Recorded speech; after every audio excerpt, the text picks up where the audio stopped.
really came back from a riveting conversation on the work that the foundation does in Haiti on malaria. So if either one of you can just start and just tell me a little bit about your role at the foundation and how that translates to work on the ground in Haiti. So my name is Margaret McDonald. I'm the Executive Director of Nothing But Nets within the United Nations Foundation.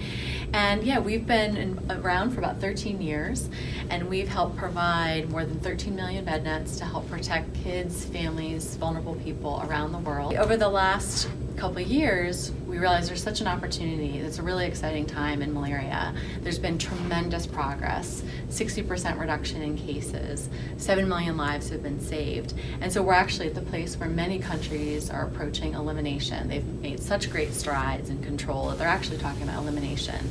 And we have this broader goal of actual eradication of this disease, which would be incredible.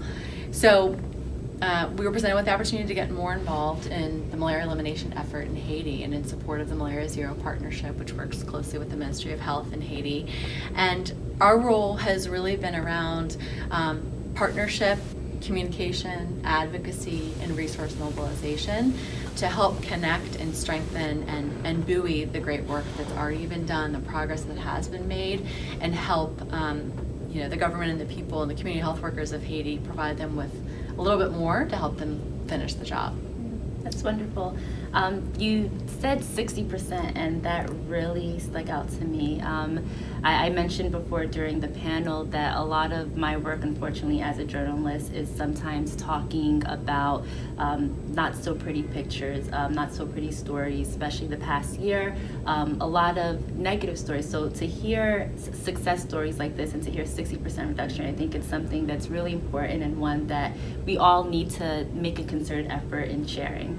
And Sabine, you work closely on the ground in Haiti. Can you just talk a little bit about your role and who your partners are in Haiti?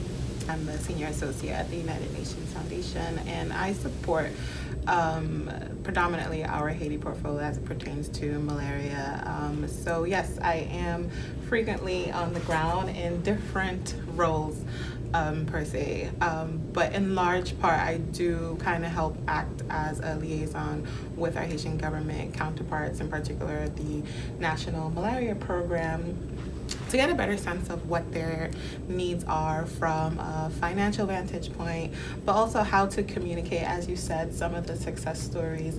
As we do understand, working in Haiti and working, in support of Haiti, there are, a lot of ups, but there are also some downs. But we still want to be able to communicate and amplify all of the positive successes so far. So whether it's the large, reduction in cases, we want to know why. Like, how did, Haiti, that, as you said, is normally in the media for not so great stories, how were they able to champion such an effort to reduce malaria cases so significantly? How can we amplify the existing partnerships that has helped done so? So we work a lot with the private sector, the Haitian private sector, as we discussed earlier in the panel.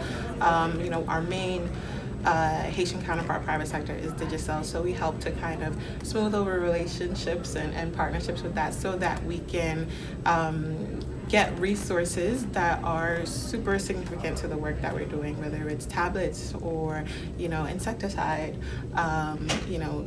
any poignant resource that's needed, we kind of help bring in, we kind of help act as a liaison in terms of helping to bring that in. I mean, you brought up something that was really important about working as a liaison and the fact that you do have partnerships on the ground, and that kind of goes into my next question. What are some tactics or strategies that you have seen within this campaign has been the most effective in really getting the message of your success and then also just helping facilitate more progress within your work?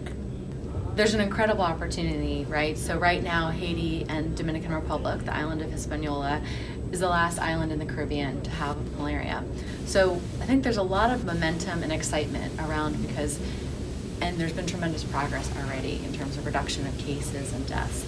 So I think, partners, part of our role is being this connector with partners and private sector or community-based to get them to understand sort of the real potential and opportunity that we have in front of us. And so I think the engagement of community health workers, the education that's gone on, because I think in Haiti, because malaria incidence rates have come down pretty significantly, a lot of people are still not aware that there is still malaria or that it is a real threat, or they think it's just relegated to rural areas. And it is true that Grand Anse in southwest Haiti is the most endemic. But I think a lot of that is around education, building trust with community health workers, which CDC does in conjunction with the ministry. But I think it's been a real opportunity and exciting. In terms of like tactics, I think one of the best parts of my job is the fact that I'm from the country, like I'm of Haitian descent, so it's sometimes I do feel like I'm working, and other times it's like, it's not necessarily like a job 9 to 5. It's like being able to have that cultural connection and still adding on to the fact that I'm doing something to help is super rewarding. So some of the tactics that I use is really just using the cultural competency that I have to be able to be like channel people who may not be that easy to work with from a government standpoint, but help them to see some of the urgency when it comes to malaria. And as we discussed, on the panel, unfortunately, Haiti just experiences so many, a plethora of other issues, and malaria may not always be, the focal point, but what's so great about working on this team and working in this project is that it is so multifaceted.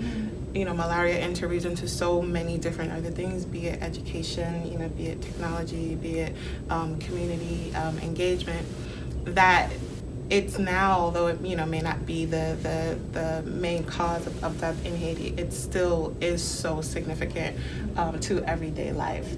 So yeah, that's something that I take into large consideration and try to use that as a tactic in terms of helping to get the country the support that it needs.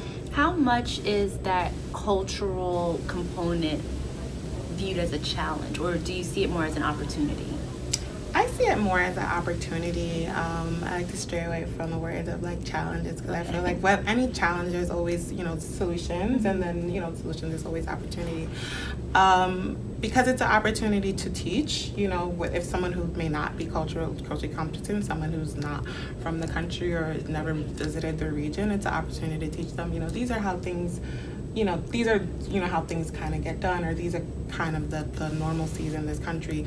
And then it's an opportunity for that, country as well to learn too. So in terms of like the whole educating and kind of like opening and understanding different perspectives, I find that super, super rewarding as well. And as we discussed on the panel, as a Haitian living in the diaspora, I do feel like I have this sense of responsibility or this stronger role to play, because I am privileged with understanding the different perspectives and the I guess cultural norms here from an American standpoint, but also understanding it from the country standpoint, and being able to bridge that gap to make this project advance even more.